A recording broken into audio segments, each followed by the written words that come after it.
자, 금방 푸른 부분인데, 자, 한 부분인데, 자, 문제 한번 풀어보겠습니다, 여러분. 문제 다 가지고 계시죠? 문제. 자, 문제. 오늘 나간 문제에서 4번 한번 보겠습니다. 4번. 4번 문제가 좀 어려운 문제거든요. 자, 해설 좀 해드릴게요. 4번 볼게요, 4번. 자, 문제 4번. 자, 이거 기출 문제인데, 자, 봅시다. 건축자는 특별 규정입니다. 특별 규정. 자, 다시 물어볼게요. 자, 건축자는 원칙적으로 어디에 사는 게 원칙인데, 건축자는 대통령령이 원칙이죠. 대통령이 원칙인데, 그죠? 예외적으로 특별 규정을 하는데, 의미가 어디에 있냐면, 다시 말씀드리는데, 어디에 있는이 중요해요. 어디에 있는을 잡아야지 나머지가 잡힌단 말입니다. 아시겠습니까? 그러니까 포인트를 잘 잡아야 돼요. 자, 4번 들어갑니다. 자, 국토계획법령상 용도지구 안에서 건물의 건축 제한 등 개별 법에 의하는 경우가 있다. 그 경우와 근거법의 연결이 옳게 된 것은 이래 나오죠. 옳게 된 것은 자 들어갑니다. 1번 농공단지 산업집적 활성화 및 공장 설립에 관한 법률 아니죠. 농공단지는 법률이 잘못됐죠. 농공단지는 뭐에 삽니까? 산업 입지 및 개발에 관한 법률 탈락. 그죠? 법이 잘못됐죠. 농단지는 산업집적 활성화가 아니고 산업 입지 및 개발에 관한 법률. 그래서 아니죠. 틀렸어요. 2번 나왔네. 농림지역 중 이래 나왔네. 농림지역 중 이래 나왔네. 농업지능지역 뭐? 농지법. 맞네? 니은은 맞네요. 니은은 맞죠?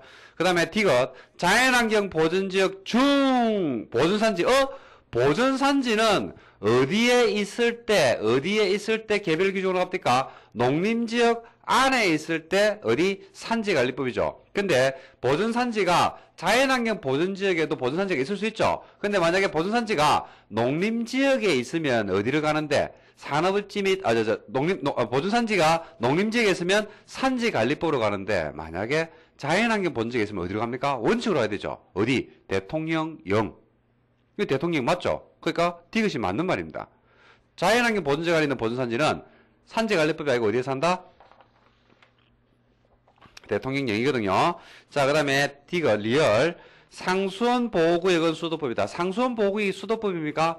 아니죠. 상수원 보호구역이 수도법을 적용받으려고 그러면 어디 안에 있어야 돼요? 자연환경 보전지역 중 상수원 보호구역. 그래야지 뭐가 된다? 수도법. 그 틀렸어요, 이거는.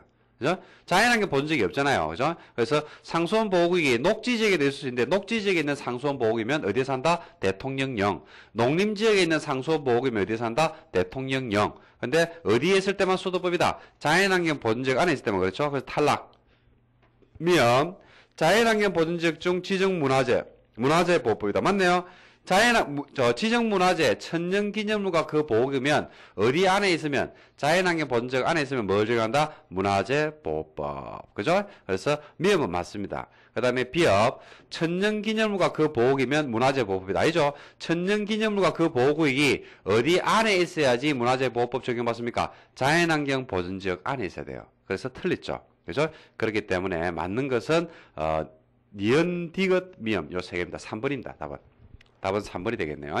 자, 그래서 요렇게 여러분들 좀 요 4번 문제는 문제가 그때 출제될 때마다 하더라도 문제 수준이 상당한 수준의 문제였어요. 그래서 해석을 못하면 안 됩니다. 단순하게 외우는 게 중요한 게 아니고. 그래서 다시 자, 한번 봅시다. 여기를 한번 보세요. 여기를 보세요. 여기를 보세요. 여기를 봐야지. 여기를 봐야지. 여기를 봐야지. 자, 여기를 봐야지. 오늘 여러분들 옷이 굉장히 화사하네. 봄이 완전히 됐다는 걸 느끼는 받습니다. 자, 잘 봐요. 요거 하나만 잡으면 돼, 오늘. 요걸 정확하게 잡아야 돼. 어리버리 하면 도움이 안 돼요. 객관식 문제를 여러분들이 기출문제 나눠드리는 이유는 기출문제를 보시면서 문제의 출제 경향, 그 다음에 어디에서 핵심을 두고 있는지 그런 걸 느끼라는 이야기입니다. 자, 그러니까 방향을 어디에 잡냐에 따라서 문제를 보는 관점이 완전히 달라집니다. 문제 수준도 달라지고. 자, 다시 합니다. 자, 용도지역이 지정되면 행위 제한을 세 가지 건축 제한, 건폐율, 용적률이라고 하는 세 가지 행위 제한을 하는데 이 세 가지 행위 제한은 어디가 원칙이다? 대통령령이 원칙이란 말이에요.